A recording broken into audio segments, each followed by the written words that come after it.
Oke teman-teman, saya mulai tentang diet. Yang pertama ini teman-teman, bahwa food is not only about fuel. Jadi kenapa sih kita itu di pola diet kita itu tidak menghitung-hitung porsi, tidak menghitung-hitung kalori gitu ya, tidak menghitung-hitung karbohidrat gitu ya. Karena di dalam makanan itu bukan hanya tentang kalori teman-teman. Jadi makanan itu bukan hanya tentang karbohidrat, makanan itu bukan hanya tentang porsi, karena di dalamnya itu banyak sekali nutrisi yang dibutuhkan oleh tubuh kita, baik itu secara karbohidrat ada, protein ada, terus kemudian tentang diet iki. terus kemudian lemak juga ada, vitamin, mineral, prebiotik, probiotik, serat dan segala macamnya. Intinya adalah teman-teman, dalam tubuh kita itu bukan hanya membutuhkan kalori, ya. Tubuh kita itu membutuhkan nutrisi yang sangat kompleks, sangat lengkap, dan semuanya kita butuhkan. Bahkan lemak itu juga kita butuhkan, teman-teman. Jadi kalau kita itu hanya menghitung-hitung kalori, itu maka yang terjadi adalah kita akan riskan mengalami namanya kekurangan gizi atau malnutrition. Jadi orang kegemukan itu bisa mengalami kekurangan gizi loh ya. Karena orang kegemukan itu dia berlebih dari sisi kalorinya aja, dia berlebih dari sisi lemaknya aja, lemak di tubuhnya. Belum tentu nutrisi yang lainnya yang ada di tubuhnya dia itu cukup.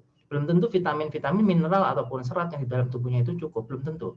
Jadi orang yang gemuk itu belum tentu memiliki kecukupan gizi yang baik.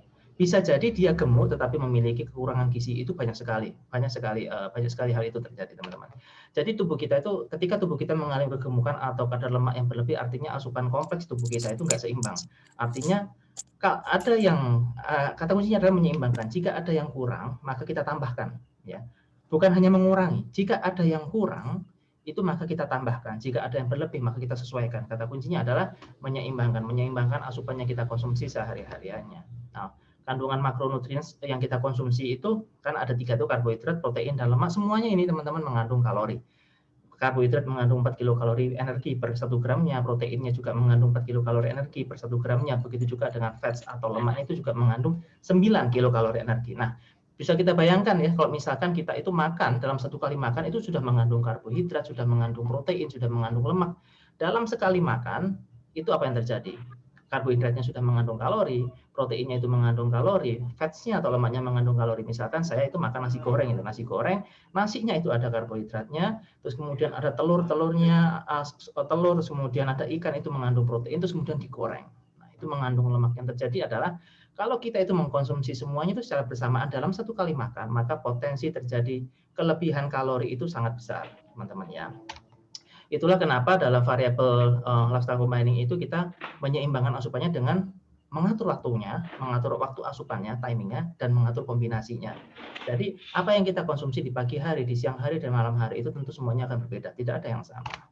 Nah, waktu konsumsi atau di pagi hari itu dioptimalkan dengan makanan-makanan yang mengandung probiotik dan prebiotik. Itu adalah ketika waktu perut kita itu kosong.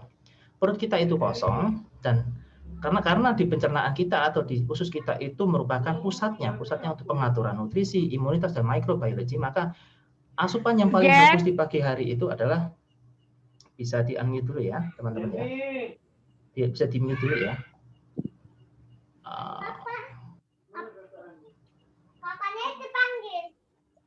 Ya, di-mute dulu teman-teman ya. Oke.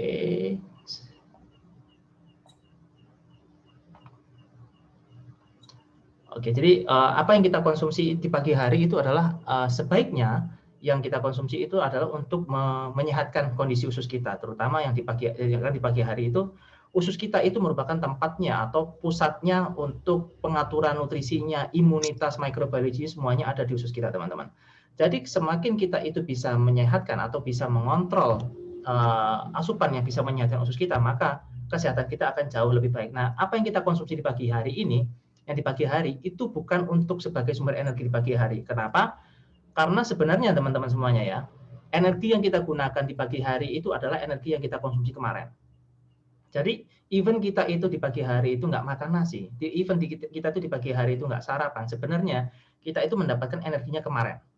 Salah satu buktinya adalah teman-teman kalau misalkan dalam puasa Ramadan atau puasa sunnah, banyak sekali dari teman-teman itu yang kadang-kadang itu skip sarapan atau skip sahur, tidak sahur. Apa yang terjadi ketika teman-teman tidak sahur? Mereka masih bisa beraktivitas seperti biasa. Artinya apa? Sebenarnya di tubuh kita itu masih menyimpan energi di pagi hari yang kita konsumsi dari kemarin. Maka analoginya yang paling tepat adalah di pagi hari itu bukan untuk sebagai sumber energi. Karena apa? Karena kita itu sebenarnya masih memiliki energi yang kita dapatkan dari apa yang kita konsumsi kemarin malam, kemarin sore, kemarin siang. Maka pagi hari kita optimalkan adalah mengkonsumsi makanan yang dia itu fokusnya untuk menjaga kesehatan di usus kita. Kenapa? Karena 70% hingga 80% sistem imunitas tubuh kita itu ada di usus kita. Maka imun di tubuh kita itu ditentukan oleh kesehatan usus. Jadi apa yang kita konsumsi di pagi hari itu menentukan kualitas kesehatan kita, menentukan imunitas kita. Jadi kalau kita di pagi hari lebih sering mengkonsumsi makanan yang mengandung probiotik dan prebiotik, maka kita itu cenderung akan lebih tahan, tidak mudah sakit. Apalagi dalam kondisi pandemi sekarang ini, yang virus COVID yang masih belum selesai, maka sangat dianjurkan di pagi hari itu justru mengkonsumsi makanan-makanan yang mengandung probiotik dan prebiotik. Makan siangnya itu silahkan mengkonsumsi karbohidrat seperti nasi gitu ya, tapi dengan catatan sebaiknya tidak mengkonsumsi makanan bersamaan dengan daging-dagingan atau telur atau ayam. Karena apa? Seperti yang saya jelaskan tadi, kita menghindari namanya terjadinya kelebihan kalori ya. Kemudian di malam hari kita optimalkan makanan yang mengandung protein. Nah, kenapa malam hari itu mengandung protein nanti akan saya jelaskan. Kenapa di malam hari itu kita dianjurkan mengkonsumsi banyak sekali asupan protein. Terus kemudian yang di malam hari tidak boleh konsumsi buah-buahan. Buah-buahan itu termasuk dalam kategori prebiotik. Buah-buahan itu akan sangat bagus dikonsumsi di pagi hari. Kalau buah-buahan dikonsumsi di malam hari, itu akan sangat mudah menyebabkan kita itu terjadinya gangguan pencernaan, terutama itu pencernaan sakit mah, perut kembung, atau bahkan kita tidur kita nggak nyaman. Karena apa? Karena buah-buahan itu secara dasarnya dia itu termasuk prebiotik yang dibusukan oleh bakteri-bakteri baik. Nah, ketika proses pembusukan itu di malam hari, maka pencernaan kita itu akan menyebabkan gas. Nah, gasnya ini yang bikin kita itu menjadi masalah pencernaan di malam hari ya. Jadi buah-buahan hanya paling bagus dikonsumsi di pagi hari dan maksimal di sore hari. Kalau di malam hari nggak boleh. Malam hari optimalkan makanan-makanan yang mengandung protein. Nah, ini kombinasinya seperti sudah saya share di email teman-teman ya. Pagi hari itu banyaklah konsumsi yogurt, kemudian oats boleh, yogurt itu adalah probiotik. Kalau mau diganti Yakult juga boleh, buah-buahan juga boleh. Makan siangnya itu nasi, kemudian ada protein nabati, tempe, tahu, kemudian sayur-sayuran. Kalau ingin mengkonsumsi protein hewani, hanya sangat disarankan itu hanya ikan-ikanan tawar aja. Jadi kayak ikan gurame, ikan mujair, karena dia memiliki lemak yang sangat minim. Ya, terus kemudian di malam hari perbanyaklah mengkonsumsi protein hewani. Protein hewani seperti daging-dagingan, ayam, telur, ikan itu perbanyak yang di malam hari seperti itu. Terus kemudian kalau misalkan di malam hari dirasa asupan proteinnya kurang, boleh dilengkapi dengan asupan konsumsi whey protein ya. Jadi boleh ditambah dengan whey protein. Apakah whey protein itu aman? Aman ya, aman dan itu boleh dikonsumsi oleh siapa aja, teman-teman. Baik cowok, baik pria ataupun wanita itu boleh semuanya dikonsumsi ya. Nanti akan saya jelaskan tentang whey protein ya. Terus kemudian ada kasus seperti ini, Mas. Misalkan kalau di siang hari itu ada kondangan ya, ada kondangan, terus kemudian kondangan, terus kemudian makanannya kan banyak gitu, ada daging-dagingan, ada ayam, ada telur, ikan segala macam. Kan sayang itu kalau misalkan siangnya itu makan nasi tapi nggak makan daging-dagingan, kan sayang sekali. Apa yang bisa dilakukan? Yang bisa kita lakukan adalah makan siangnya boleh seperti makan malam. Artinya makan siang tanpa nasi. Itu boleh. Jadi misalkan di waktu makan siang Anda mengkonsumsi daging-dagingan, ayam, ikan, itu boleh. Dengan jumlah yang banyak boleh, tetapi tanpa nasi. Jadi seperti makan malam ya. Jadi makan siangnya seperti makan malam boleh. Tetapi kalau makan malam sangat dianjurkan tidak mengkonsumsi nasi. Jadi makan malam tetap fix, tetapi makan siang itu boleh seperti makan malam. Itu teman-teman ya. Nah, untuk regulernya seperti ini, ada breakfast, terus kemudian lunch, snack time, terus kemudian dinner, makan malam. Nah, makan malam ini boleh dilengkapi dengan whey protein. Nah, ini mengapa protein itu dioptimalkan di malam hari, ya teman-teman semuanya ya. Ini yang sangat-sangat penting ya. Jadi apa yang kita konsumsi di malam hari itu menentukan kualitas diet kita besoknya. Ya. Yang pertama adalah sebagai sumber energi alternatif pengganti karbo, karena 1 gram protein itu mengandung 4 kilokalori energi. Sama seperti halnya kita itu mengkonsumsi karbo ya. Terus kemudian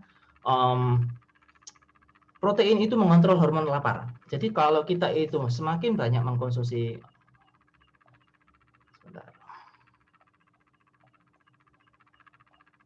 Jadi kalau misalkan kita itu semakin banyak mengkonsumsi protein di malam hari, maka yang terjadi adalah selama kita itu besoknya kita itu akan memiliki rasa kenyang lebih lama. Jadi begini analoginya teman-teman. Kalau kita itu mengkonsumsi protein lebih banyak, ini kan hormon lapar, ini hormon kenyang gitu ya. Kalau kita mengkonsumsi makanan yang tinggi protein, yang terjadi adalah hormon laparnya dia itu akan turun. Hormon lapar dia akan turun, hormon kenyang dia akan lebih tinggi. Artinya kita akan memiliki rasa kenyang lebih lama. Sedangkan kalau kita mengkonsumsi makanan yang tinggi karbo, itu maka akan terjadi kebalikan seperti ini.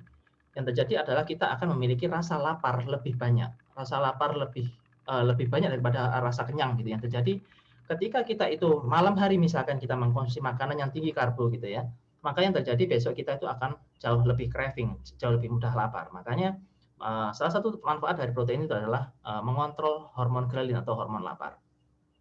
Terus kemudian yang ketiga asupan untuk recovery itu asupan untuk recovery karena mengandung asam amino. Jadi kalau teman-teman itu badannya pegel-pegel, capek-capek gitu ya, itu salah satu yang dibutuhkan di tubuh kita itu adalah asam amino. Asam amino itu adalah salah satu zat, salah satu elemen yang ada di protein dan itu sangat bisa kita konsumsi dari protein atau misalkan dari whey protein. Itu sangat bisa membantu kita dalam proses recovery. Dan yang keempat adalah mempercepat proses membakar lemak, yang mendistribusikan lemak ke mitokondria sebagai energi yang siap pakai.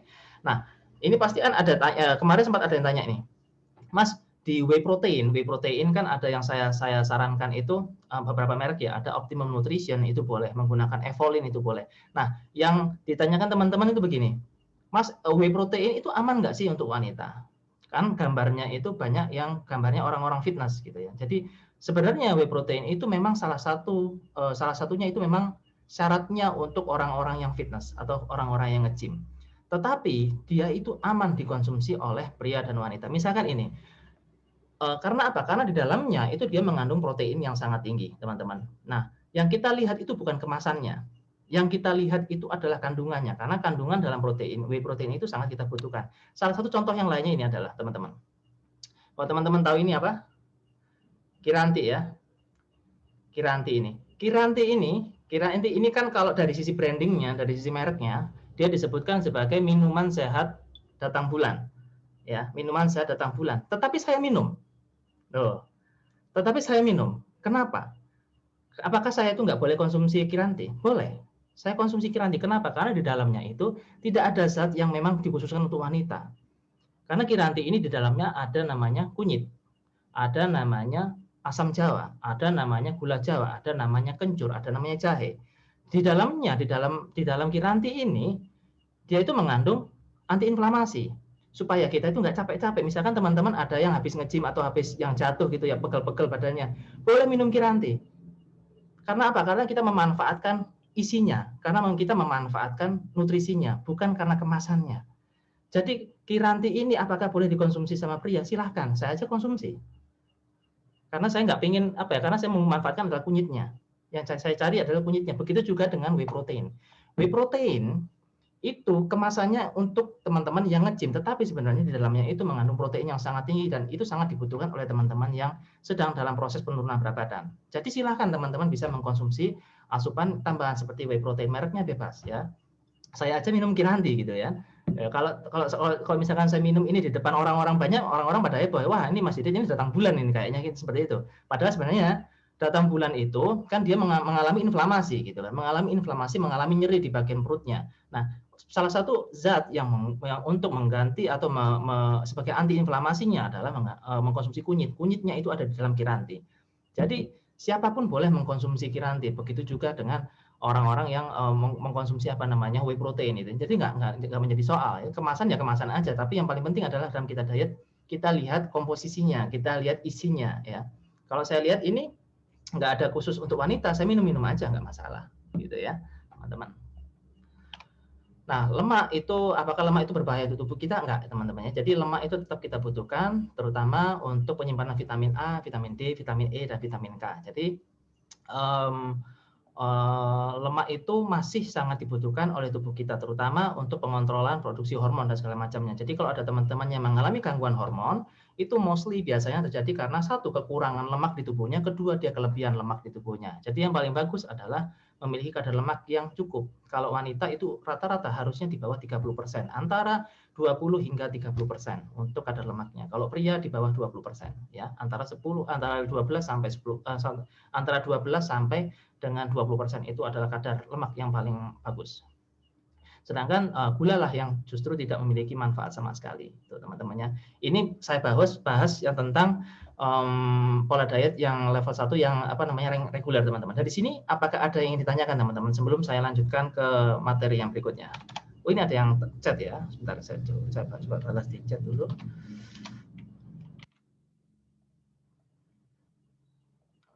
Chat. Oke.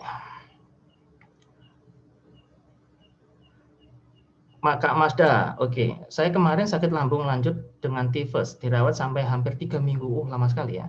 Sekarang sudah mulai bagaimana cara memulai diet dan olahraga kembali, padahal kemarin sudah senang turun 3 kilo.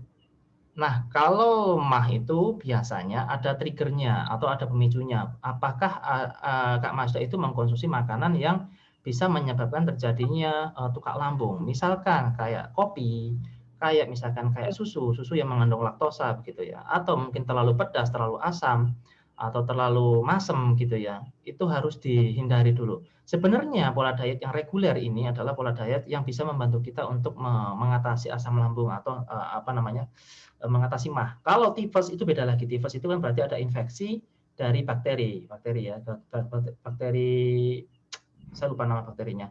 Itu sudah berbeda lagi. Kalau tifus itu berarti harus ada antibiotik untuk tifusnya ya. Tapi kalau mahnya itu bisa menggunakan pola diet ini untuk bisa menstabilkan mahnya. Langsung menggunakan yang reguler aja. Kalau olahraganya sebaiknya jalan kaki dulu kalau pasca sakit ya. Pasca sakit bisa jalan kaki dulu supaya nggak terlalu tidak terlalu capek gitu ya, teman-teman. Oke, sampai di sini masih apakah ada yang ditanyakan? Kalau mau ditanyakan, silakan unmute ya. Silakan unmute, langsung ngomong aja nggak apa-apa. Kita langsung interaktif aja.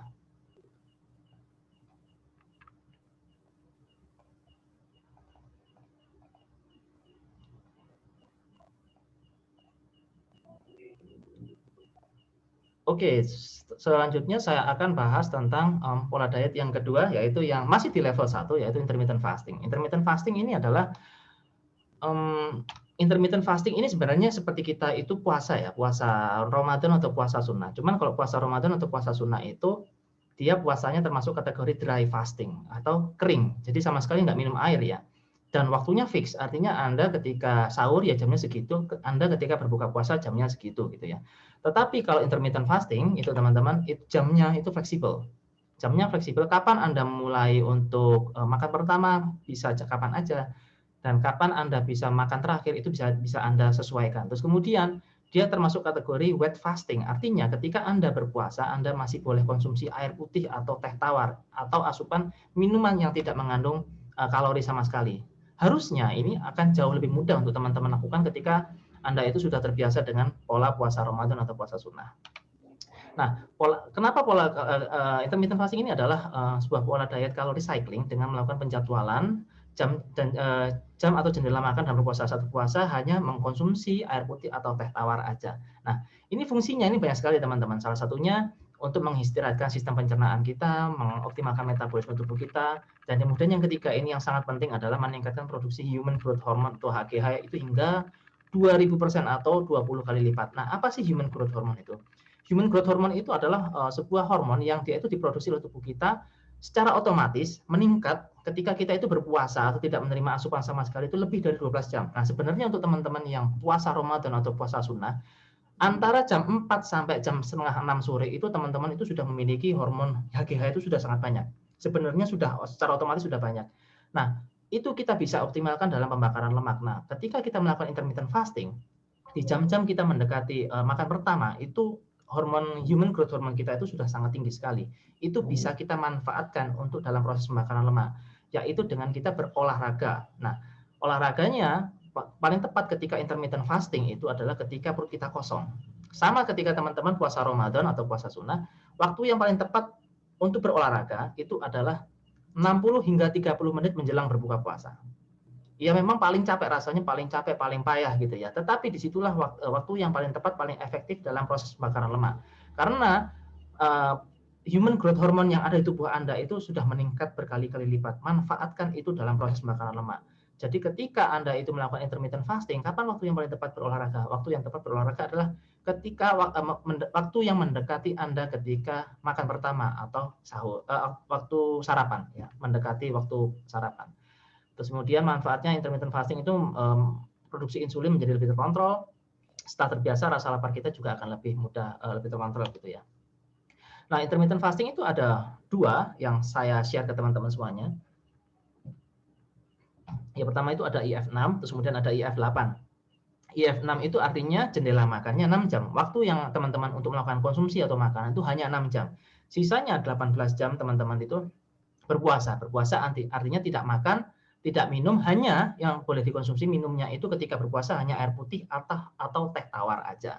Ya. Terus kemudian yang kedua IF8. Sama tapi durasinya lebih panjang. Jendela makannya 8 jam, ya. Puasanya 16 jam. Misalkan nih, yang IF6 ini kita contohkan makan pertamanya jam 10 pagi. Misalkan jam 10 pagi ya, jam 10 pagi yang untuk IF6-nya. Terus kemudian makan terakhirnya itu adalah karena 6 jam, jam 10 ditambah 6 berarti jam 16. Jam 4 sore. Nah, yang berikutnya contoh yang kedua adalah IF8. Misalkan makan pertama Anda itu jam 10 pagi, maka makan terakhirnya itu jam 6 sore. Apakah jamnya itu fix? Enggak, jamnya itu bisa dirubah. Misalkan Anda yang IF6 ya. IF6 berarti jendela makan Anda 6 jam. Kalau misalkan Anda itu ingin makan paginya atau makan pertamanya langsung jam 12 siang, boleh. Berarti kalau jam 12 nanti jendela makannya 6 jam berarti makan terakhir Anda itu adalah jam 6 sore. Ya. Begitu juga dengan IF8. IF8 misalkan Anda makan pertamanya mundur jadi jam 12 siang begitu. Nanti makan terakhirnya menjadi jam 8 malam ya. Tapi saya sarankan makan malam itu paling bagus 2,5 sampai 3 jam sebelum tidur. Jadi jangan mepet-mepet.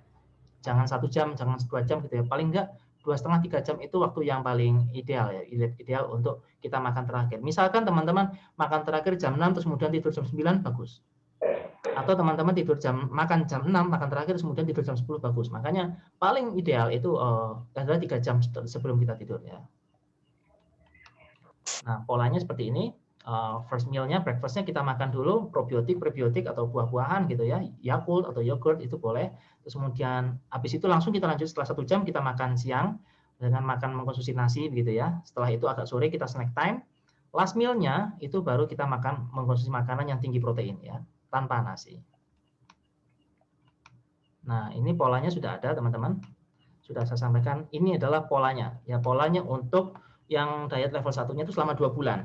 Jadi ketika Anda itu sudah menjalani pola diet level 1 ini selama 2 bulan, itu nanti Anda bisa mengajukan diri untuk naik ke pola diet yang level 2, pola diet untuk akselerasi percepatan dalam proses penurunan berat badan gitu ya.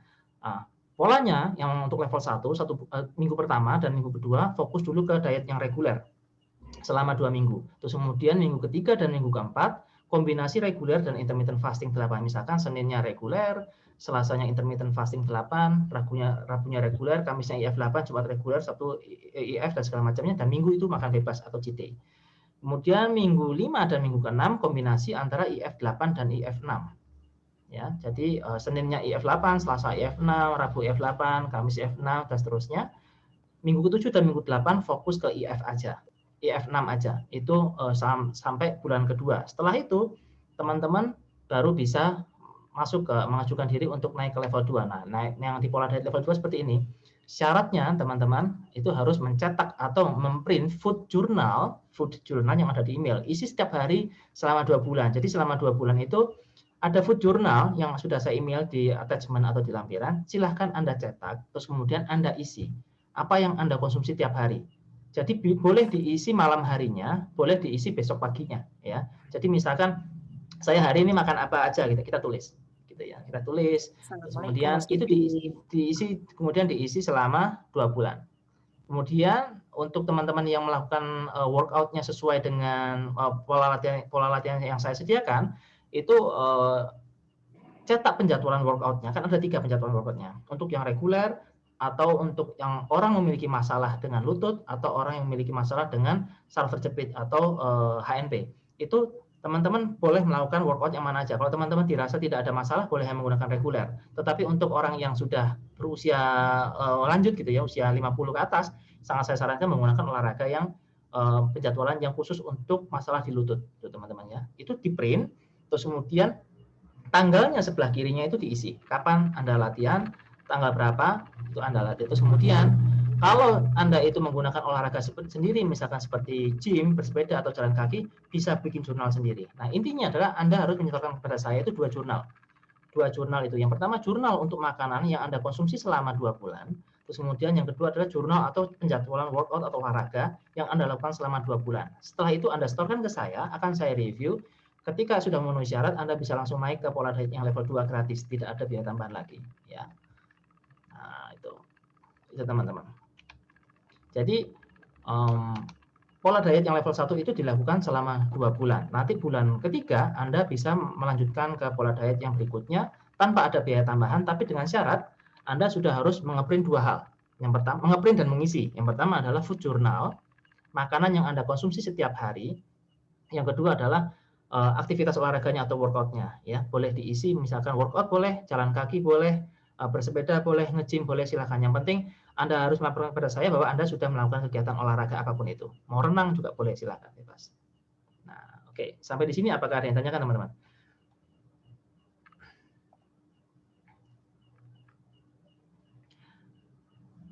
Ini ada yang tanya di chat, kalau jalan kaki 7.500 langkah ya, setiap jalan kaki 7.500 per setiap jam tiap pagi sebelum sarapan, apakah mampu membakar kalori untuk membakar lemak ya? Kalau membakar kalori pasti membakar kalori. Semua kegiatan kita makan, kita tidur, kita ngapa-ngapain itu pasti membakar kalori. Tapi apakah kita membakar lemak atau enggak? Nah, ini akan saya bahas berikutnya ya. Tolong agak sabar dulu. Kak Aziza, di PDF yang di email, pola untuk pemula adalah 2 minggu. Pertama adalah diet reguler, artinya tidak ada IF. Jika saya sudah biasa IF 10 jam, apakah bisa memulai dietnya dengan IF 10 jam? Boleh. Jadi untuk langsung pertama, langsung IF 10 boleh, nggak apa-apa. IF 10 itu kan berarti kayak puasa Ramadan ya. Puasa Ramadan kan sebenarnya IF 10 ya. Jam 4 sampai katakanlah sahurnya itu jam 4 sampai jam 6. Iya. 4 jam, 12 ya, sorry 12 per 10 ya. Oh ya, IF 10. Jadi sebenarnya ketika Anda itu melakukan puasa Ramadan atau puasa sunnah itu sebenarnya sudah IF 10. Karena Anda jam makannya itu mulai katakanlah jam 6 sore sampai besoknya jam 4 pagi. Jadi jam 6 sore sampai jam 4 pagi kan 10 jam. Sebenarnya Anda itu puasa Ramadan atau puasa sunnah itu adalah IF 10 sebenarnya ya. Cuman kalau puasa sunnah atau puasa Ramadan itu kan kita siangnya puasa terus kita nggak boleh minum gitu kan ya. Tapi kalau intermittent fasting Anda masih boleh konsumsi air putih sebanyak-banyaknya.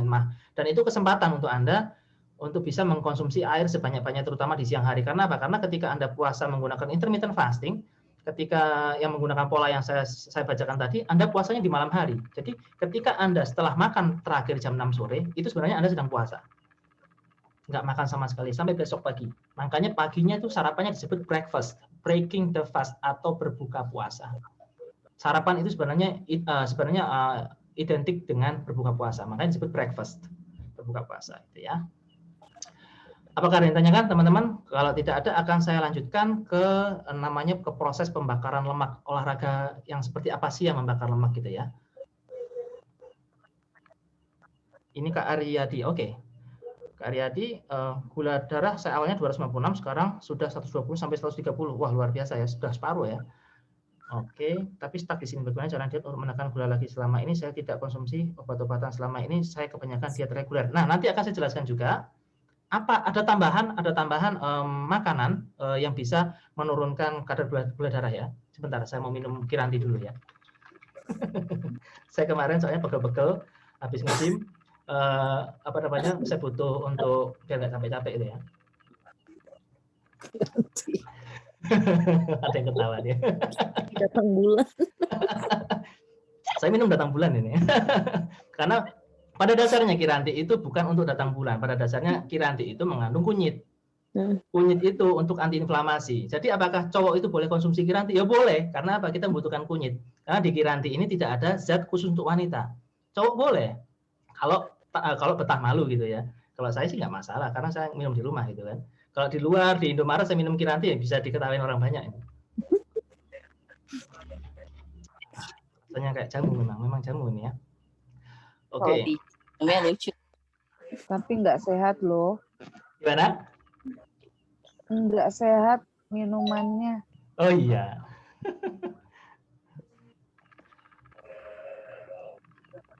Berikutnya saya akan membahas tentang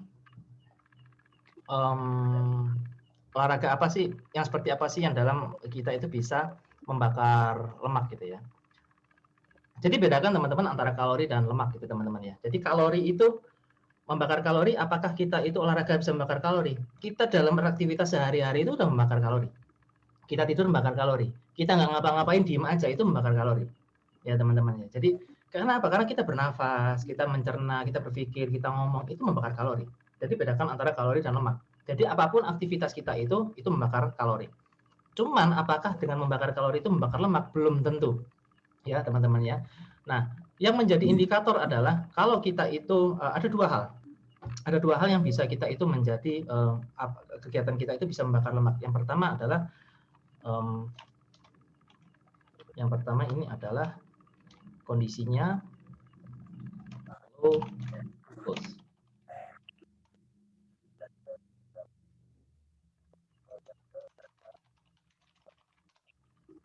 Yang kedua adalah fat burning zone. Nah, apa sih low glucose? Low glucose itu adalah ini saya kasih dulu.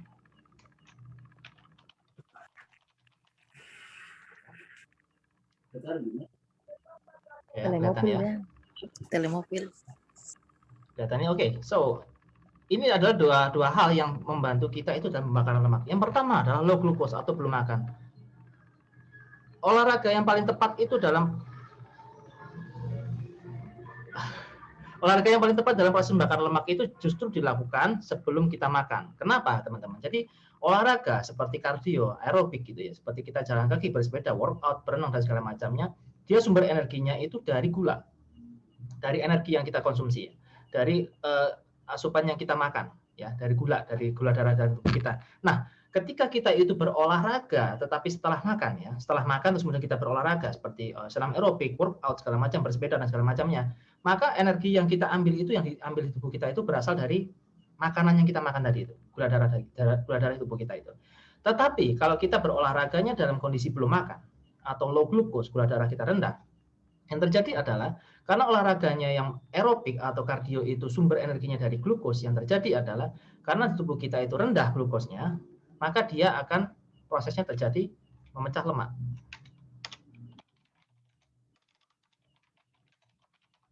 Nah, ketika kita berolahraga menggunakan kardio atau aerobik, yang terjadi ketika kita low glukos atau belum makan sama sekali, maka dia akan memecah lemak di tubuh kita untuk jadikan sumber energi alternatif. Nah, ya, bedakan antara kita itu membakar kalori dan membakar lemak. Kalau kita berolahraga setelah makan, yang terjadi kita itu membakar kalori tubuh. Tetapi kalau kita itu berolahraga sebelum makan, yang terjadi adalah kita membakar kalori plus kita membakar lemak. Karena apa? Karena sumber energi di dalam tubuh kita itu minim. Gula darah kita itu minim. Yang terjadi adalah tubuh kita akan memecah lemak, lemaknya itu kemudian diambil sebagai sumber energi alternatifnya. Itu yang pertama. Terus kemudian yang kedua, fat burning zone atau zona pembakaran lemak. Zona pembakaran lemak ini agak tricky, teman-teman. Jadi ini teman-teman silakan Anda sambil bawa pulpen sama kertas ya. Pulpen sama kertas sambil Anda hitung sendiri. Anda hitung sendiri berapa fat burning zone atau zona pembakaran lemak Anda, ya. Di sini saya akan menghitung secara general ya, teman-teman. Anda bisa sambil menyiapkan pulpen, sambil menyiapkan kertas, sama menyiapkan kalkulator, boleh kan HP ada kalkulatornya ya. Jadi di sini ada namanya parameter. Parameter di sini ada namanya usia. Parameter ini fix, angkanya 220. Terus kemudian usianya berapa usia Anda? Misalkan saya isi ini usianya 40 tahun. Di sini akan dihasilkan namanya maximum heart rate atau detak jantung maksimal yang bisa dicapai oleh Anda oleh usia ini. Misalkan saya contohkan usianya 40 tahun, maka cara menghitungnya adalah 220 dikurangi 40. Maka ini adalah detak jantung maksimal orang yang berusia 40 tahun adalah 180 beats per minute. Ya. Terus kemudian ada namanya berikutnya fat burning zone atau zona pembakaran lemak. Nah, ini cara menghitungnya adalah 80% dikalikan dengan maksimum heart rate-nya tadi itu. Maka untuk orang yang usianya 40 tahun, tubuhnya akan masuk dalam proses pembakaran lemak, fat burning zone atau masuk zona pembakaran lemak ketika dia itu melakukan aktivitas fisik, olahraga atau apapun itu. Ketika detak jantungnya masuk ke zona pembakaran lemak itu 144 beats per menit.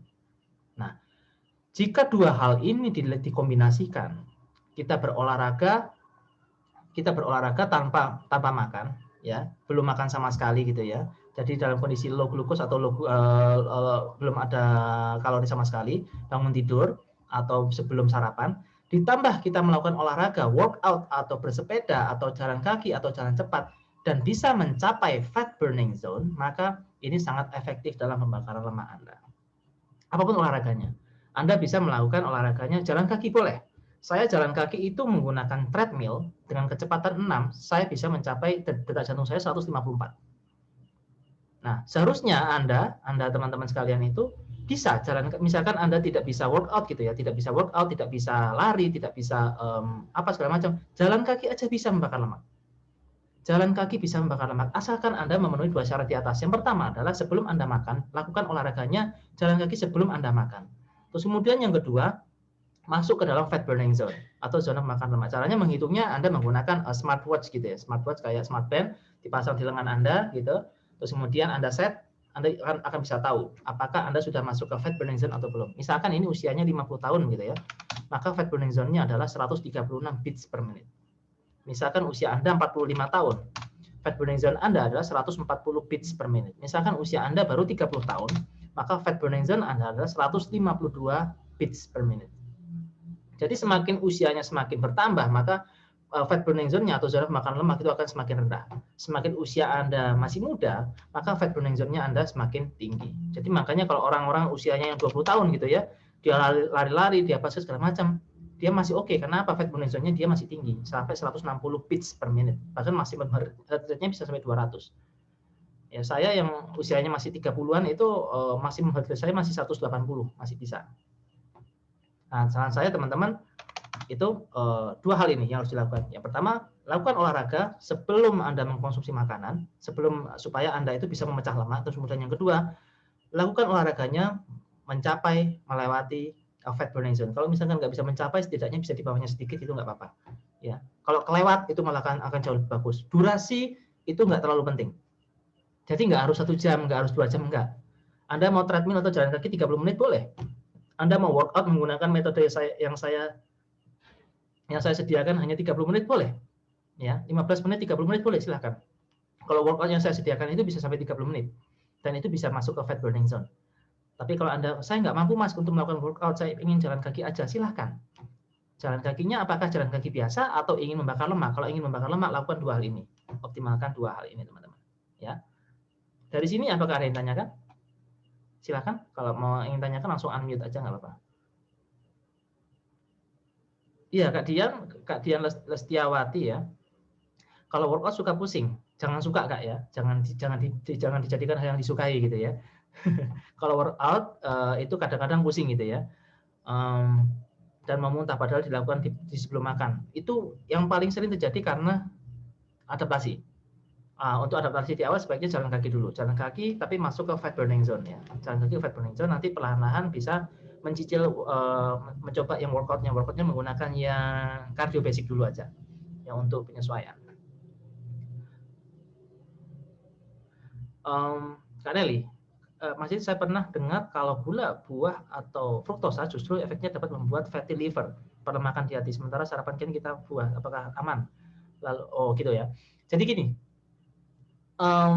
fatty liver itu bukan hanya dari glukosa, intinya adalah kalori yang berlebih. Bukan dari fruktosa. Jadi memang penyimpanan lemak itu di awalnya itu di liver, teman-teman. Jadi nggak ditentukan itu lemak dari mana itu nggak, bukan seperti itu. Ya makanya kita itu adanya pembedaan dari makanan pagi, sarapan, makan siang, dan makan malam itu supaya tidak terjadi kelebihan kalori. Kalori yang berlebih itu memang tahap awalnya disimpan di liver dulu.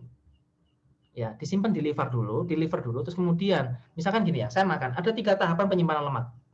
Yang pertama, itu kita makan, terus kemudian kalau berlebih akan ditarik ke kalorinya, kelebihan kalorinya akan ditarik disimpan di jaringan lemak. Nah, jaringan lemak itu, di jaringan liver. Jaringan liver itu kan hanya kecil, hanya segini livernya ya. Nah, livernya itu memang disimpan untuk menyimpan lemak. tahap awalnya, tempat penyimpanan awalnya, penyimpanan lemak itu memang di liver. Jadi kalau memang di livernya itu ada fatty, ada lemaknya, ya memang itu memang tempat penyimpanan awalnya, teman-teman ya. Nanti ketika di liver itu sudah nggak cukup, baru dibawa ke jaringan otot. Itu yang tahap 2, di jaringan otot. Makanya dilihat dulu nih, ototnya si orang ini, misalkan saya, ototnya jaringannya besar atau enggak? Kalau ototnya itu jaringannya besar, maka disitulah akan disimpan kalori dalam bentuk glikogen. Makanya kalau teman-teman yang suka latihan otot, suka latihan beban gitu ya, ototnya semakin terlatih, maka kalorinya itu akan disimpan di situ. Yang pertama tadi disimpan di liver, ya kan? Setelah nggak cukup, baru akan ditarik ke jaringan otot. Nah, di jaringan otot itu menentukan apakah Anda itu termasuk orang yang suka latihan beban, kayak menggunakan beban sendiri. Workout itu kan salah satunya menggunakan beban sendiri ya.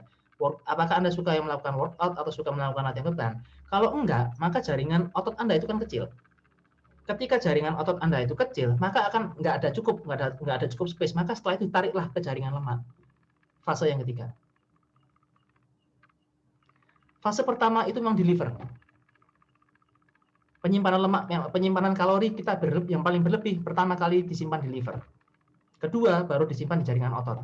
Kalau ototnya besar, jaringan ototnya besar, maka tempat penyimpanan kalorinya besar juga, maka disebut dengan glikogen. Nah, setelah nanti di jaringan ototnya itu nggak cukup lagi, barulah nanti disimpan di jaringan lemak di tubuh kita, jaringan lemak tubuh gitu ya. Nah, jadi liver itu, di fatty liver itu memang sangat lumrah terjadi untuk orang yang overweight. Karena apa? Karena memang disitulah tempat penyimpanan lemaknya yang pertama kali. Ya, jadi nggak ada hubungannya dengan fruktosa atau gula darah. Gula buah itu nggak ada hubungannya. Apapun kalori yang berlebih, pasti pertama kali dia akan ditarik ke liver dulu. Kalau di livernya nggak cukup, akan ditarik di jaringan otot. Kalau di jaringan ototnya nggak cukup, barulah ditarik ke jaringan lemak. Yang seperti kita lihat di tubuh kita sekarang ini, gitu ya. Terus kemudian yogurt cair rata-rata gulanya 6 gram ke atas. Apakah masih bisa masih aman? Jadi gula itu secara total sebenarnya kita itu maksimal dalam batas normalnya, batas maksimal itu 50 gram per hari. Kalau kita itu bilang yogurt ada gulanya, karena kita bandingkan dulu. Kalau kita mengkonsumsi gula aja, gitu ya, kan nggak ada manfaatnya. Tetapi kalau kita mengkonsumsi yogurt yang mengandung gula supaya ada rasanya, kan kita lihat manfaatnya. Kalau itu ternyata lebih banyak manfaatnya, silahkan konsumsi aja, nggak apa-apa. Kalau Anda lebih menyukai yang yogurt yang plain, yang kayak krim gitu, silahkan. Tetapi kalau Anda katakanlah enek gitu ya, enek, kalau yang krim itu kan enek, nggak ada rasanya gitu, silahkan menggunakan yang rasa-rasa, nggak apa-apa. Selama setelah itu Anda tidak mengkonsumsi gula lainnya. Misalkan tidak mengkonsumsi teh manis, tidak mengkonsumsi kopi manis, tidak mengkonsumsi kue-kue, tidak mengkonsumsi cookies, roti, dan segala macamnya. Tidak masalah. Daripada Anda mengkonsumsi cookies, mengkonsumsi roti, mengkonsumsi kue kering, dan segala macamnya, lebih baik Anda mengkonsumsi yogurt. Karena di yogurtnya itu manfaatnya lebih banyak daripada kue kering. Gitu ya. Karena di kue kering itu mengandung hidden sugar. Ya, jadi lebih aman mengkonsumsi yogurt. Itu Kak, ya Kak Nur Wahibah ya, Kak Nur, Yakult dan buah. Kalau Yakult itu sehari pokoknya gula added sugar atau gula tambahan itu 50 gram maksimal ya. Di bawahnya akan lebih baik. Tapi kalau buah itu kan enggak masalah karena dia masih banyak seratnya, itu enggak masalah. Ya, masih enggak masalah. Kalau buah itu masih oke. Kalau yang added sugar itu yang maksimal itu 50 gram. Termasuk termasuk yang hidden sugar juga. Hidden sugar seperti kue-kue kering itu termasuk di situ juga. Tapi kan kita kan nggak bisa menghitung ya. Apalagi untuk teman-teman yang konsumsi jajan pasar gitu ya. Jajan pasar itu sugarnya banyak sekali.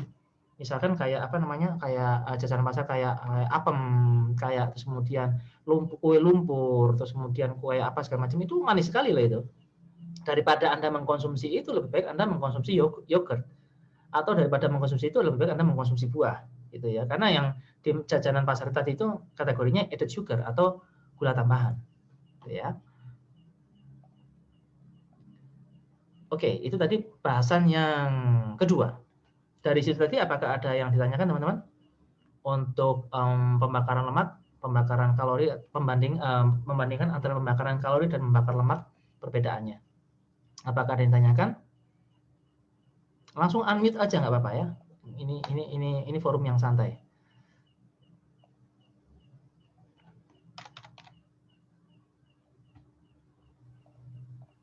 Lumayan jelas. Lumayan jelas ya. Kok lumayan ya? Nggak jelas sekali berarti ya.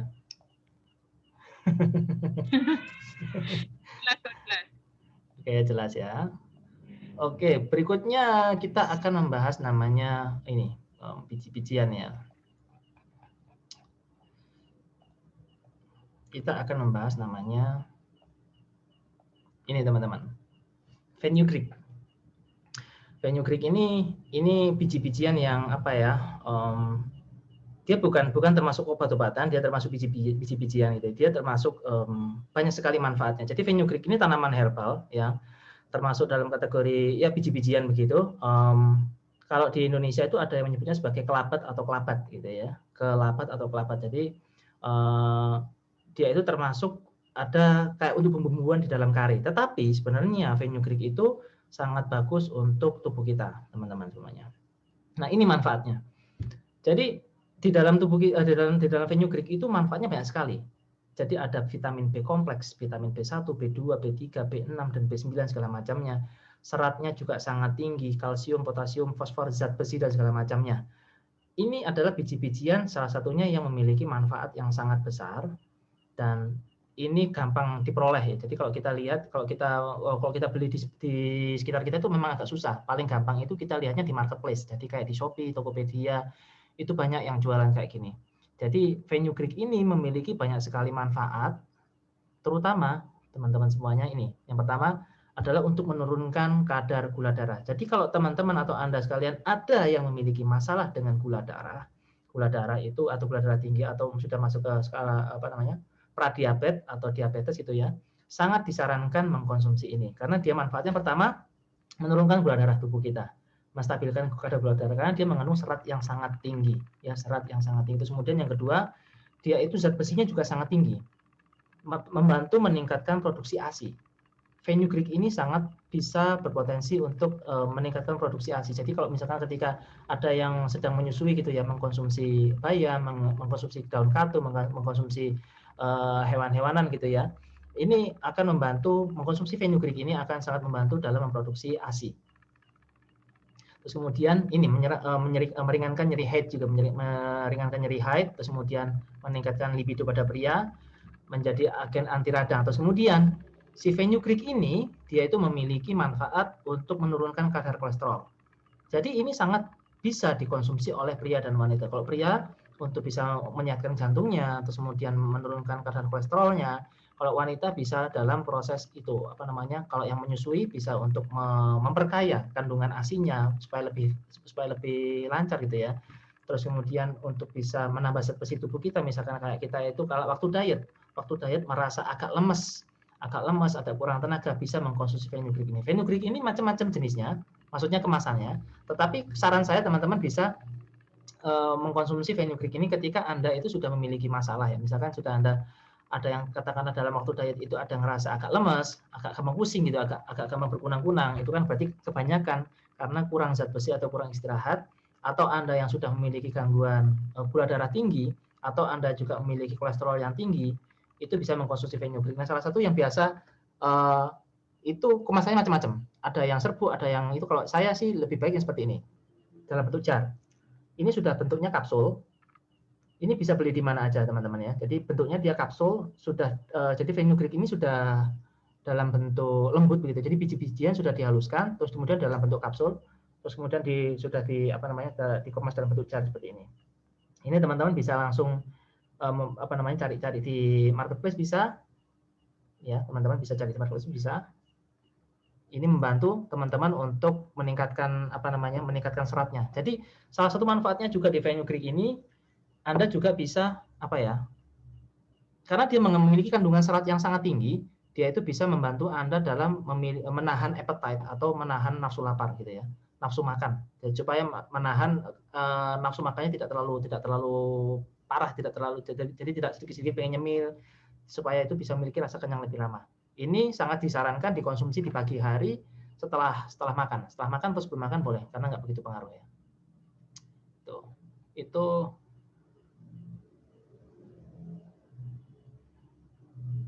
ya, Kak Elit ya, kelabat banyak di supermarket bagian bumbu rempah, betul. Seberapa banyak harus konsumsi kelabat itu karena saya kalau WO berlebih agak pusing. Segini ya. Jadi kalau yang lembut itu saya bikin dua kapsul segini aja. Jadi kira-kira mungkin sekitar antara 5 sampai 10 gram mungkin ya. 5-10 gram gitu ya. Itu udah cukup kayaknya. Kalau saya sih beli lebih enak yang kayak gini, kapsulan kayak gini. Kapsulannya kayak gini. Ini bisa membantu, bisa dicari di mana aja. Kalau ya antara 5 gram sampai 10 gram itu boleh. 5 gram sampai 10 gram. Dilembutkan gitu ya. Dilembutkan, dihaluskan, langsung diminum boleh langsung. Kelabat itu oke. Seperti itu teman-teman. Jadi kalau tadi ada yang tanya ya, bagaimana caranya menurunkan kadar gula darahnya, bisa dibantu dengan mengkonsumsi fenugreek ini setiap pagi. Setiap pagi. Ini salah satu tips untuk menurunkan kadar gula darah karena dia itu memiliki cukup banyak sekali serat gitu ya. Tinggi seratnya sangat tinggi. Vitamin B kompleksnya juga sangat tinggi. Terus kemudian zat besinya juga sangat tinggi, banyak sekali manfaatnya. Ini tadi ya. Ada zat besi, ada ini mineralnya banyak sekali. Vitamin B kompleksnya juga banyak. Ini bisa dikonsumsi setiap pagi. Kalau ingin yang beli kapsulan, silahkan langsung beli di Tokopedia bisa, di Shopee bisa gitu ya. Jadi langsung bebas. Yang kapsulan enak. Kalau di kapsulan saran saya sehari sekali, satu kali minum dua kapsul. Itu yang untuk membantu teman-teman. Oke. Dari fenugreek ini apakah ada yang ditanyakan teman-teman? Apakah ada yang ingin didiskusikan lagi? Ya, fenugreeknya seperti ini ya, fenugreek. Kalau yang utuh seperti ini. Kalau saran saya sih daripada repot-repot mengolah lebih baik beli yang udah jadi. Yang kapsulan banyak sekali, Dikonsumsi setiap pagi boleh. Oke.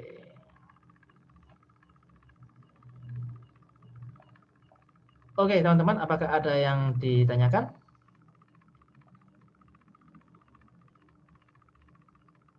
Kalau tidak ada, akan saya lanjutkan lagi ke pembahasan tentang meningkatkan kualitas tidur ya. Kan tadi kita sudah membahas tentang pembakaran lemak, terus kemudian fenugreek sudah.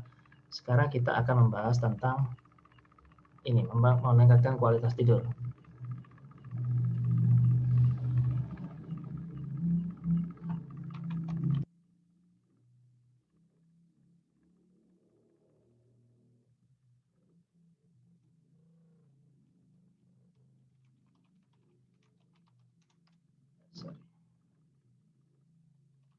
Nah, kenapa sih tidur itu sangat penting teman-teman ya? Jadi tidur itu menentukan namanya proses di tubuh kita, proses metabolisme di tubuh kita, proses recovery di tubuh kita, proses imunitas tubuh kita, semuanya itu sangat berpengaruh dengan kualitas tidur kita.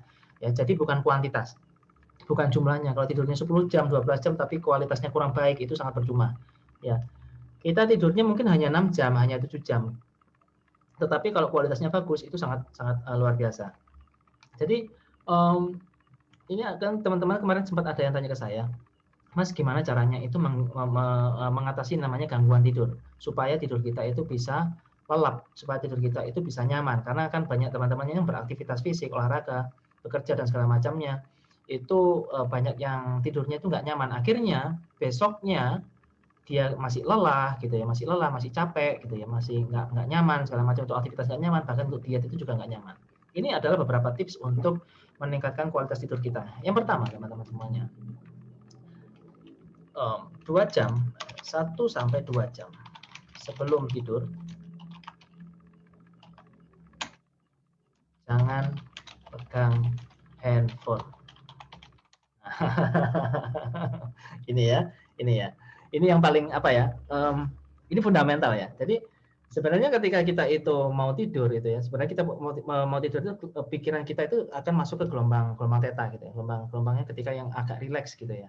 Sebenarnya kalau kita pegang HP, apalagi kalau HP sih mungkin HP untuk ngelihat sesuatu yang fun gitu mungkin masih nggak apa-apa ya. Cuman kadang-kadang itu kita melihat HP waktu mau tidur itu malah mengajak kita untuk berpikir. Misalkan kita lihat statusnya orang gitu ya, kita jadi baper, jadi baper atau apa. Terus kemudian kita lihat marketplace gitu ya, kita lihat Shopee, wah ada diskonan ini, kalau nggak dibeli sekarang ini gimana? Akhirnya kan kepikiran gitu ya.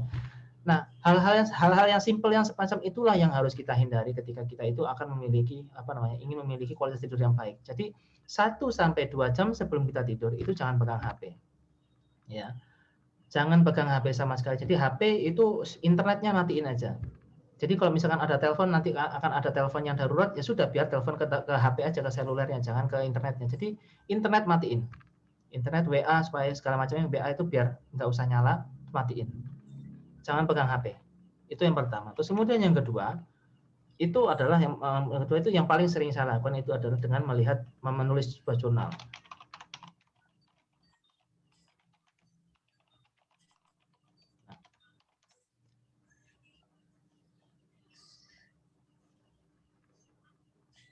Menulis jurnal gratitude. Jurnal gratitude itu jurnal gratitude itu apa sih?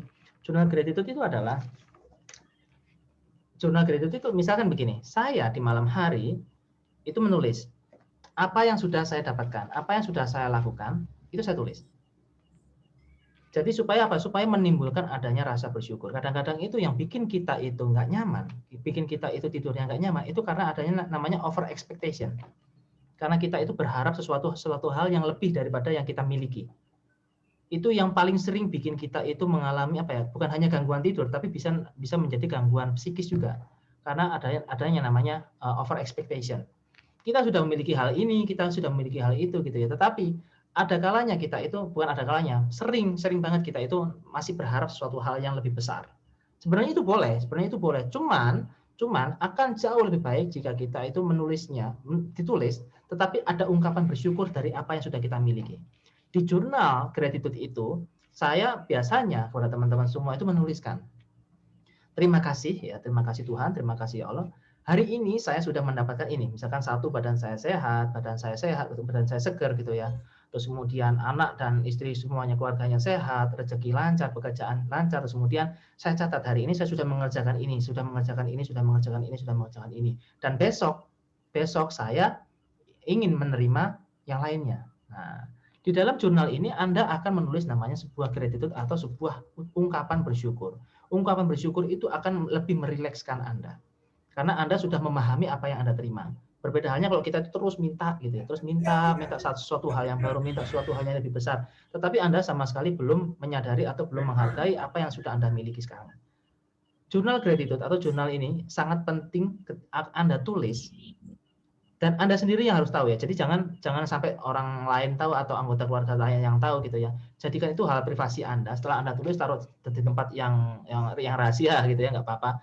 Itu Anda ungkapkan rasa syukur Anda, apa yang sudah Anda miliki hingga saat ini. Misalkan minimal kesehatan Anda, misalkan, atau ada target-target yang sudah Anda capai, Anda tulis seperti itu. Itu jurnal gratitude. Itu yang terkait dengan mindset. Setelah itu baru Anda nanti baru bisa tidur. Nah, yang berikutnya untuk meningkatkan kualitas tidur itu adalah mengurangi asupan kafein. Kafein ini berasal dari kopi, minuman energi, dan teh.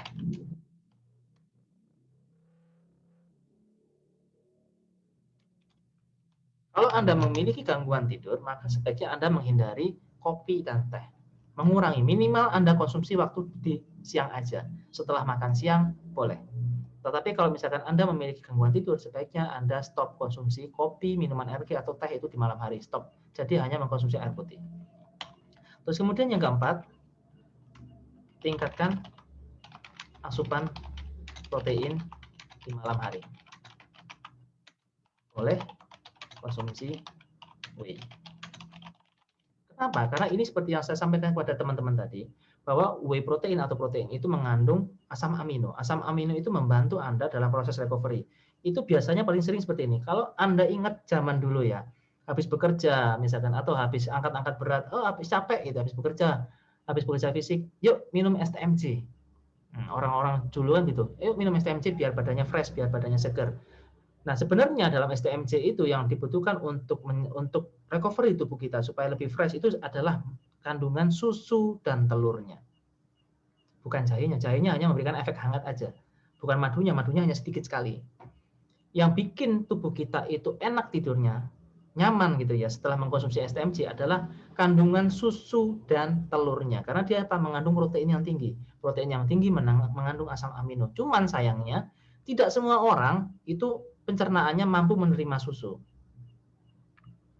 Tidak semua orang mampu mencerna susu, maka sebaiknya ketika di malam hari perbanyaklah konsumsi asupan yang tinggi protein, baik dari daging-dagingan, ayam, telur, ikan, boleh. Kalau kurang boleh ditambah dengan whey protein. Whey protein itu sumbernya sebenarnya dari susu, tetapi dia sudah melalui proses hidrolisa sehingga kadar laktosanya sudah sangat rendah. Itu sangat boleh dikonsumsi di malam hari untuk melengkapi asupan protein Anda di malam hari. Itu membantu Anda untuk proses recovery sehingga badan rasa pegel-pegel, capek segala macam itu bisa berkurang jauh. Itu ya. Terus kemudian yang berikutnya,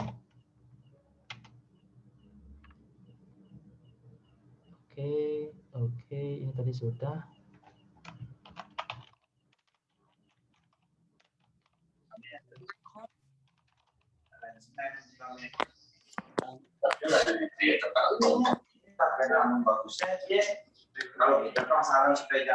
Nah, ya. Yang berikutnya adalah mengkonsumsi air putih yang banyak di siang hari supaya Anda tetap stay hydrate ya, tidak mengalami dehidrasi. Jadi air putih itu juga sangat berpengaruh terhadap istirahat teman-teman ya. Jadi kalau Anda kekurangan air putih di siang harinya, malamnya Anda juga bisa memiliki gangguan tidur. Ya, terus kemudian yang keenamnya, dalam 1 minggu lakukan olahraga minimal 2 kali. Ya, jadi boleh melakukan workout, boleh dengan berjalan kaki, boleh dengan bersepeda, boleh dengan berenang, minimal dalam 1 minggu lakukan olahraga 2 kali. Nah, ini adalah tips untuk meningkatkan kualitas tidur Anda. Yang pertama adalah dalam 1 hingga 2 jam sebelum tidur jangan pegang HP, apalagi bukain sosmed. Ya, stop. HP tetap nyala, nggak apa-apa. Internetnya matiin supaya nanti kalau ada telepon yang darurat begitu ya, tetap bisa Anda terima, agak Anda jauhin begitu. Terus kemudian yang kedua, menulis jurnal gratitude. Anda tulis apa aja yang sudah Anda terima, apa aja yang sudah Anda capai. Ungkapkan rasa bersyukur Anda dalam sebuah jurnal, itu akan memudahkan Anda dalam menerima apa ya, open. Jadi lebih membuat Anda lebih menerima apa yang Anda terima gitu ya. Jadi nggak ada denial supaya meningkatkan rasa bersyukur Anda. Itu yang kedua adalah dengan menulis jurnal atau gratitude. Yang ketiga mengurangi asupan kafein seperti kopi, minuman energi, teh. Kurangi seperti itu. Kalaupun Anda ingin mengkonsumsi kopi atau teh, ketika Anda memiliki gangguan tidur boleh dikonsumsi di siang hari. Misalkan, Mas, saya itu kalau nggak minum kopi lemas, silahkan konsumsi di siang hari aja. Kalau malam hari tidak usah. Kemudian yang keempat, tingkatkan asupan protein di malam hari. Boleh konsumsi whey, ya, boleh konsumsi whey protein untuk melengkapi. Kemudian yang kelima, konsumsi air putih yang banyak di siang hari supaya tetap terhidrasi. Dan yang keenam, dalam 1 minggu lakukan olahraga minimal 2 kali. Nah, itu adalah tips untuk Anda semua bagaimana caranya supaya meningkatkan kualitas tidurnya supaya lebih bagus ya. Kalau kualitas tidurnya itu lebih bagus, maka secara otomatis recovery Anda akan jauh lebih bagus, metabolisme tubuh Anda juga akan lebih bagus, dan rasa-rasa pegel, capek dan segala macam itu akan berkurang ya. Itu teman. Kalau nanti Anda itu mengalami kurang tidur, pasti biasanya ada lemas, ada kayak pusing-pusing gitu ya, pasti ada kayak gitu. Kalau sudah kualitasnya udah bagus, akan lebih mudah, akan lebih enak tidurnya. Besoknya juga akan lebih segar. Oke. Apakah ada yang ditanyakan teman-teman? Kak Nelly ya, Kak Nelly, Mas, kalau ingin konsumsi telur sebaiknya kapan? Apakah boleh dibarengi misalkan dengan daging, ikan, ayam, dan tahu tempe? Boleh. Malam hari boleh konsumsi telur. Kalau misalkan Anda itu ingin mengkonsumsi telur ya, dalam konsumsi yang banyak gitu ya. Kalau Anda tidak memiliki latar belakang kolesterol yang tinggi, itu boleh sama kuning telurnya. Tetapi kalau Anda itu memiliki katakanlah kolesterolnya cukup tinggi, maka sebaiknya misalkan Anda mengkonsumsi telur, itu bisa putihnya lebih banyak. Misalkan 4 butir telur gitu ya. 4 putih, 1 kuning. Kuningnya 1. Jadi 4 putih telurnya, yang 4 butir itu 4 putihnya aja. Yang 3 itu hanya putih telurnya aja, yang 1 putih dan kuningnya. Jadinya 4 butir. Itu ketika Anda memiliki kolesterol yang tinggi, kuningnya kasih ke anaknya gitu kan senang gitu kan, karena anak-anak biasanya suka yang ada rasa gurih-gurihnya gitu kan. Yang kuning telur itu kan lemaknya itu bagus karena dia mengandung omega, jadi kuning telur itu untuk anak-anak sangat bagus. Tapi untuk orang yang memiliki kolesterol yang cukup tinggi itu harap waspada. Kalau ingin dikonsumsi bersamaan dengan daging, ikan, ayam, dan tahu tempe boleh silahkan, tidak masalah ya. Langsung dilengkapi di malam hari gitu nggak apa-apa. Oke.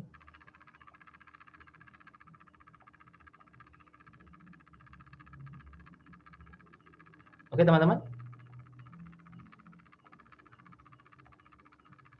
Apakah ada yang ditanyakan? Langsung aja yuk. Kalau mau ada yang mau nanya, langsung aja, langsung di unmute mic-nya, langsung kita ngobrol-ngobrol aja nggak apa-apa. Oh ini Kak Nurul, mealnya tempe, daging ayam, apa bisa selalu digoreng? Kalau tempe tahu itu boleh selalu digoreng. Tetapi kalau daging ayam, daging sama daging sapi atau ayam itu sebaiknya cari alternatif yang supaya tidak digoreng ya. Jadi sebaiknya cari alternatif yang tidak digoreng. Misalkan daging itu kan bisa dioseng gitu. Bisa dioseng, bisa dikuah, bisa dibakar, bisa digrill, nggak harus digoreng. Ayam pun juga begitu, bisa dikuah juga, bisa disauté juga, bisa digrill, bisa dibakar, bisa disate kayak sate taichan itu juga boleh ya. Tetapi kalau misalkan terpaksa hanya digoreng silahkan nggak apa-apa. Tapi sebaiknya cari alternatif untuk pengolahan yang selain digoreng. Kalau tahu tempe digoreng masih nggak apa-apa. Ya. Karena daging ayam itu kan cenderung memiliki lemak ya. Kalau lemak terus nanti digoreng, itu lemaknya akan jauh lebih tinggi. Seperti itu. Oke, teman-teman, apakah ada yang ditanyakan? Ini pesertanya cukup banyak malam ini ya. Ada 20, tadi sampai 28 orang. Ya.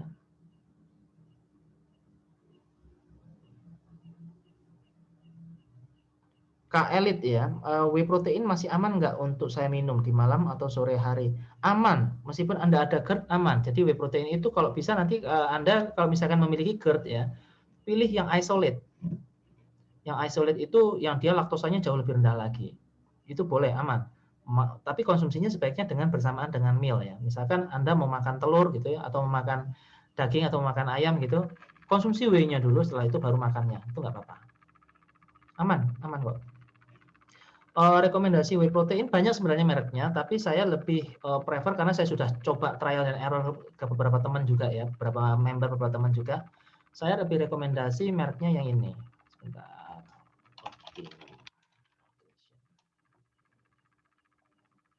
Saya lebih rekomend yang ini. Saya share screen ya. Nah, ini yang Optimum Nutrition. Yang gold standard ini boleh. Ini ada kemasan 1 LP, ada 2 LP, ada yang 5 LP. 1 LP itu 450 gram. Kalau 2 LP itu berarti 900 gram, 950 gram. Hampir 900 gram ya, hampir 1 kilo. Kalau yang memiliki GERD, nah ya, ini agak murah. Kalau yang merah ini agak murah. Tapi kalau Anda yang sudah memiliki GERD, sudah parah gitu ya GERD-nya, itu saran saya yang isolate. Yang isolate lebih mahal. Nah, yang gold ini lebih mahal, tapi lebih aman gitu ya. Ini saran saya, rekomendasi saya, karena udah nyoba banyak merek ya, mulai dari ANS, mulai dari Evolin, mulai dari segala macam. Saya lebih menyarankan ini karena apa? Teman-teman biasanya kalau mengkonsumsi merek yang lainnya itu ada jerawat, gitu, ada terus kemudian ada masalah yang lainnya gitu, kembung. Tapi kalau yang ini umumnya itu tidak terjadi masalah, teman-teman. Ya, ini Optimum Nutrition. Kalau yang merah aja boleh. Mau nyoba yang merah dulu silakan. Nah, yang merah ini rasanya macam-macam, ada vanilla, coklat, stroberi, silakan dipilih sesuai dengan selera. Bebas, gitu ya. Mau merek lain nggak apa-apa. Kalau merek lain yang ada sertifikasi halal itu Evolin. Evolin ini, Evolin yang whey ya, bukan yang Evomax, yang whey ini.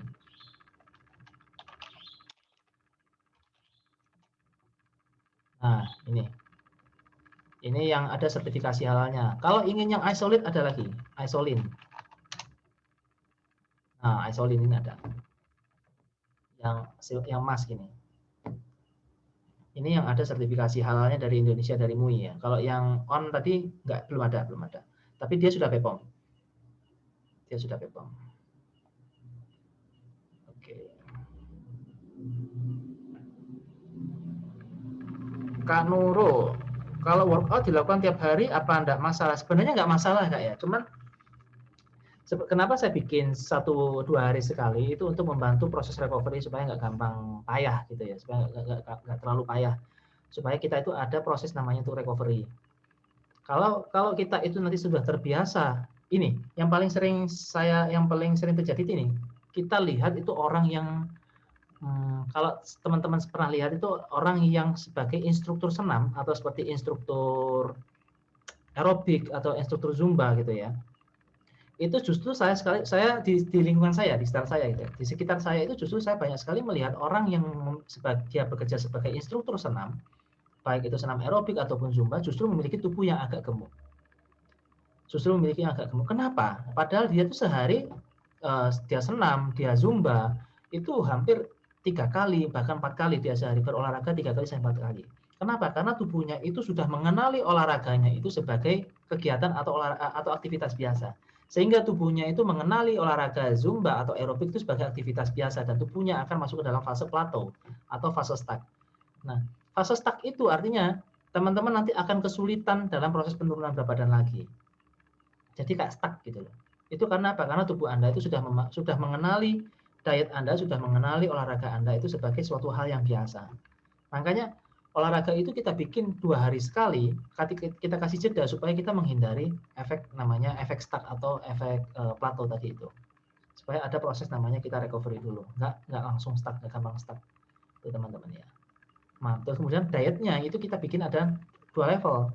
Level 1 dan level 2. Level 1 itu masih belum dalam proses penurunan berat badan. Level 1 yang reguler itu masih belum.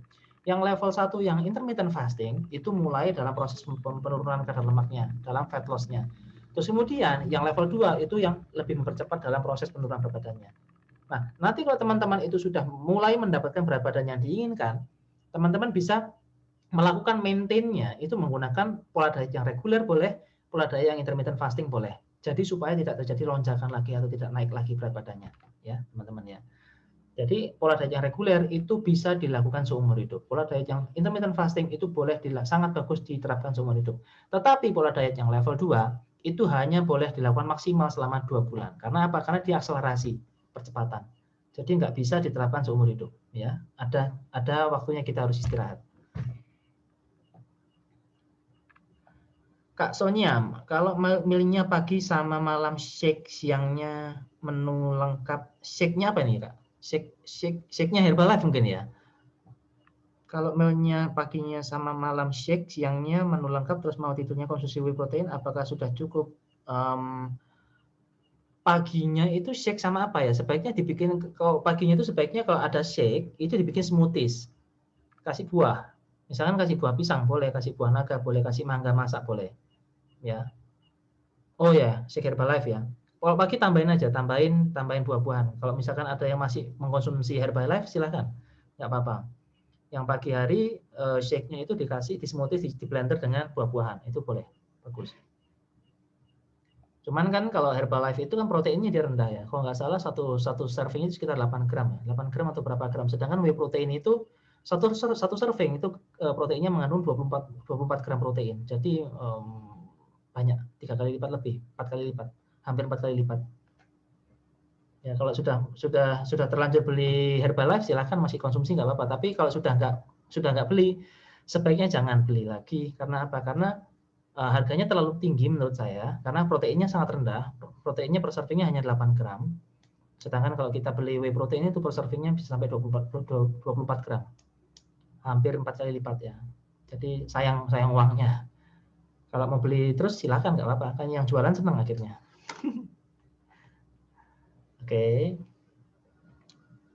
Oke, sudah 1,5 jam saya tadi ngobrol ya, ngomong. Ayo sekarang gantian teman-teman. Kalau mau ada yang ngomong silakan ya. Mau ada yang mau disampaikan silakan. Nanti jangan lupa teman-teman share pengalaman teman-teman, apa yang teman-teman dapatkan di Zoom meeting malam ini. Share apa aja yang teman-teman dapatkan, bisa di-share di Instagram, di WA, di Instagram ya, di Instagram, di statusnya atau di feed-nya. Nanti tag saya ya, nanti akan saya follow. Ya, jadi teman-teman bisa nanti share pengalamannya dalam mengikuti Zoom meeting ini, bisa di screenshot juga boleh, screenshot boleh. Ya nanti kemudian di post di Instagramnya, baik itu di post di di story-nya ataupun di newsfeed-nya silakan, di feed-nya silakan. Nanti tag nama saya, tag Instagram saya di Halo Mas Didit, nanti akan saya follow, ya, akan saya follow back teman-teman ya. Oke. Malam Mas Didit. Oh malam Kak Dita, apa kabar? Katanya tadi ada tamu. Baik. Iya sudah, sudah pulang. Mas Didit mau tanya. Ini kan saya sekarang lagi goes seminggu 3 kali. WO-nya agak keteter. Nah, tapi dengan goes ini berat badannya stuck sih, nggak secepat kalau WO. Ya. Nah, kalau selingannya baiknya apa ya, Mas? Kalau hanya abs sama lengan atas kan nggak maksimal ya. Apa kardio atau apa, Mas? Dan baiknya WO-nya kapan? Kalau misalkan kan Kak Dita ini kan sudah 2 periode ya, sudah perpanjangan ya, sudah perpanjangan. Yeah. Kalau sudah perpanjangan paling enak itu workoutnya bisa kombinasi dengan workout yang lain yang ada di YouTube. Saran saya itu bisa menggunakan kettlebell. Yang kettlebell swing itu kan ada banyak sekali variasinya di YouTube ya. Kalau sudah 2 periode pakai kettlebell aja. Kettlebell itu full body loh. Bisa kaki, bisa apa ya, kayak kaki, bisa atas, bisa segala macam banyak kalau kettlebell itu. Oh, iya. Tapi kalau teman-teman yang masih belum masuk 2 periode ya pakai workout dulu aja ya. Kalau Kak Dita ini sudah 2 periode. Total loss-nya berapa kilo Kak Dita? Total loss-nya sampai sekarang? Hampir 18, Mas. belum nambah lagi. Hampir 18 kilo dalam berapa bulan ya? 8 bulan ya? 6 bulan atau 7 bulan ya kita ya? 9 bulan ya? Hampir 18. 9 bulan totalnya sudah 18 kilo. Wah, luar biasa ini Kak Dita. Nanti kalau kettlebell moga-moga bisa lebih maksimal lagi ya untuk penurunan berat badannya. Jadi nggak apa goes terus goes WO gitu atau gimana? Boleh nggak apa-apa. Boleh. Sebenarnya kettlebell gimana? Kettlebell bikin jarum kaki nggak Mas? Iya. Kalau kettlebell itu nanti yang pegel itu bagian paha atas bagian depan. Itu ya sepeda kan juga nggak kuat. Atau ya itu kalau kettlebell itu memang kalau dia kan posisinya kan kebanyakan squat ya, squat ya seperti itu, memang seperti itu. Kalau nggak pengen kakinya terasa di situ ya mending yang ambil yang kardio aja, yang di workout kardio ya itu nggak terlalu pegel di kaki. Lebih ke total body sih ya, soalnya kalau di workout kita itu.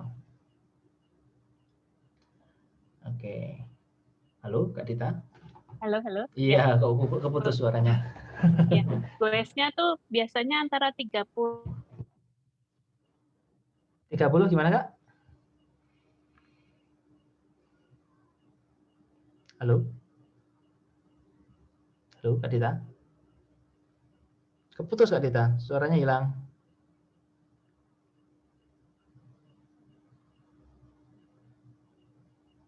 Oke, skip dulu ya. Oh ya.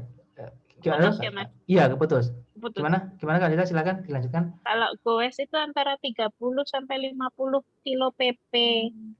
Kalau jarum nanti ketinggalan. Iya. Ya kalau ketinggalan naik angkutan umum aja. Naik angkot. Nyawa angkot. Iya. Dicantolin di belakang, di atas itu udah naik aja gitu. Yang penting fun aja Kak, jadi nggak usah terlalu ngoyo gitu ya. Yang penting fun aja.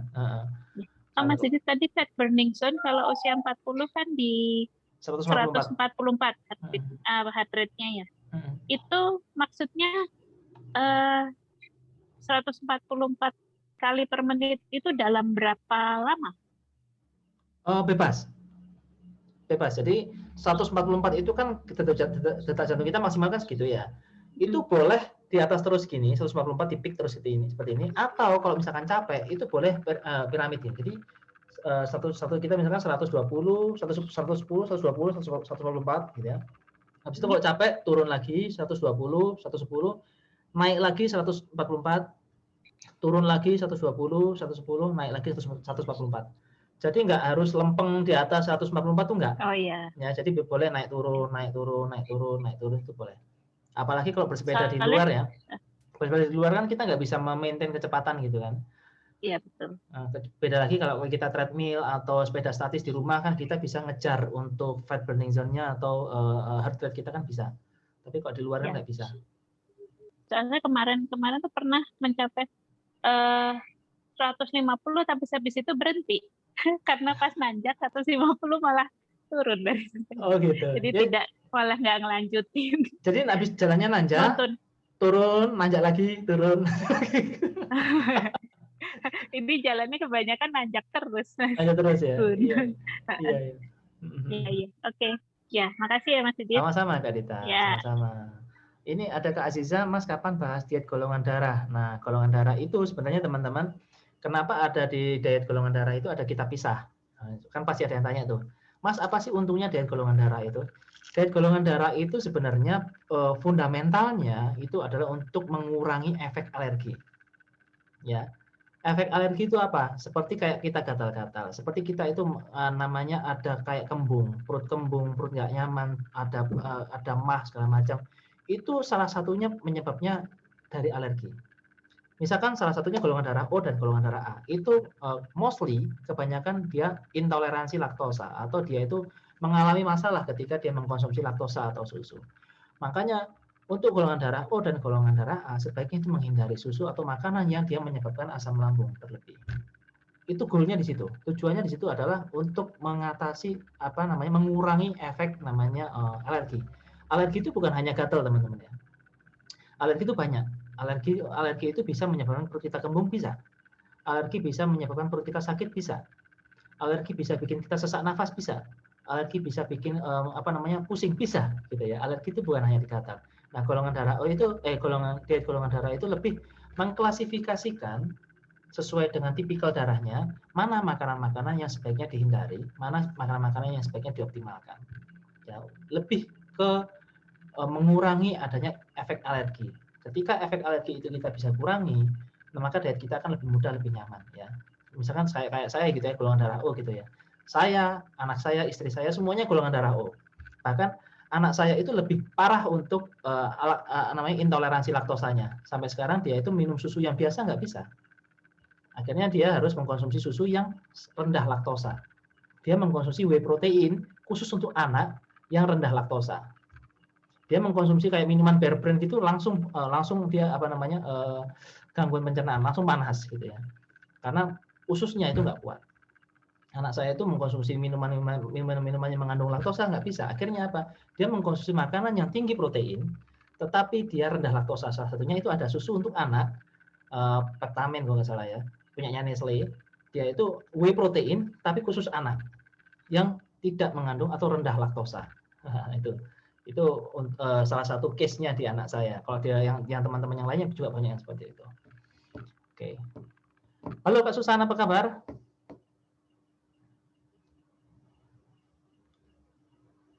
Nggak dinas ini? Ini baru pulang dari tadi, makanya videonya nggak diaktifin, sambil jalan, sambil dengerin, sambil mandi. Aduh, kebut langsung. Minggu ya? Minggu rame ya tempatnya ya, tempat kerjanya? Rame, alhamdulillah minggu rame. Makanya tadi asal saya nggak selesai tuntas, cabut. Iya. Oke. Sehat-sehat semua ya, Kak Susan ya? Sehat-sehat alhamdulillah ya? Sehat. Sudah mulai konsisten lagi. Tidurnya juga sudah mulai bagus. Saya tuh yang paling besar itu PR-nya cuma tidur. Jadi kalau membernya Om Didit ini yang paling susah tidur saya. Tidurnya udah tengah malam, bangunnya udah subuh-subuh gitu ya? Iya, betul. Sekarang tidurnya mulai bagus. Paginya juga kadang badminton, kadang jalan, kadang lari. Pokoknya dalam 5 hari itu pasti ada. Lari seminggu 2 kali aja udah cukup. Gitu. Udah mulai itu maraton lagi, half maraton lagi? Belum ada sih Om, cuman mulai membiasakan di atas 10 kilo sih larinya sekarang. Oh, mantap ini. Di atas 10 kilo sudah. Iya, ya, jadi di atas 10 kilo, minimal 5 lah, 5, 10. Jadi biar terbiasa ke 21-nya gitu.